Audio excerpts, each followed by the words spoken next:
बड़का समाचार के बाद अब बेरा है खबर छत्तीसा के। कोरिया जिला के चिरमिरी एससीएल द्वारा निर्मित सुलभ शौचालय के आलम दयनीय है। एक कति एससीएल स्वच्छता पखवाड़ा चलाथे त उहें दूसर कति गंदगी पसरे है। स्वच्छता पर अतका अभियान चलत है, फिर गंदगी खत्म होए के नाम नहीं लेवत है।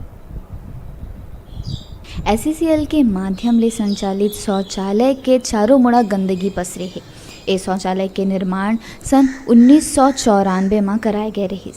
कुछ बछर तक शौचालय के देख रेख अच्छा हुईस, फिर अब आलम ए है कि चारों कति गंदगी नजर आते। भारत सरकार द्वारा स्वच्छता अभियान पर करोड़ों रुपया खर्च करे जाते। दूसर कति आला अधिकारी मन स्वच्छता के नाम में दिखावा करत स्वच्छता के नाम ले पैसा के गबन करत है। ये एससीएल 1994 में यहाँ निर्माण किया गया था। ये एक्चुअल में मलिन बस्ती है। वार्ड क्रमांक 3 का ये जो बेनिया दफाई है, यहाँ पर घरों में शौचालय नहीं था। जैसे 1994 में ये निर्माण हुआ एससीएल के द्वारा और लगभग 4-5 साल इसका रखरखाव अच्छा हुआ।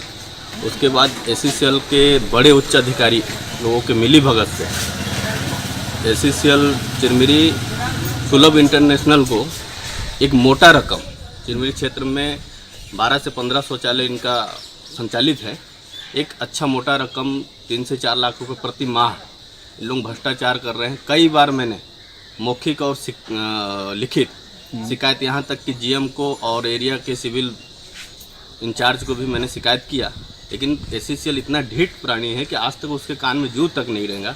और यहाँ इतना गंदगी है कि जिसका कोई आप स्वयं देख सकते हैं। एससीएल हा सुलभ शौचालय की जिम्मेदारी टेंडर प्रक्रिया के जरिए सुलभ इंटरनेशनल कंपनी ला दिस। फिर कंपनी शौचालय में कर्मचारी भी नहीं रखे हैं। कर्मचारी के अभाव में शौचालय के स्थिति दयनीय हो गए है। आला अधिकारी ए सुलभ शौचालय कति ध्यान नहीं देवत है, जेकर ले वार्ड के रहैया लोगन ला काफ़ी परेशानी के सामना करेला पड़त है। 5 से 6 साल हो गया, ना कोई सफाई होता है, ना ही कुछ व्यवस्था यहाँ का ठीक किया जा रहा है। यहाँ का जो इंचार्ज है वो भी ज़्यादा प्रेशर डालने पे, किसी को फ़ोन करने के ज़रिए से ज़्यादा प्रेशर डालने पे आता है, एक दिन सफाई करवा के चले जाता है, उसके बाद फिर वो 1 साल 1.5 साल तक वैसे ही पड़े रहता। फिर वैसे कौन है यहाँ के?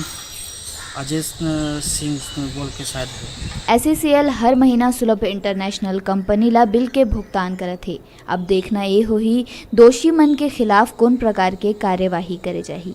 कोरिया ले डिजिटल रिपोर्टर संजय गुप्ता की रिपोर्ट।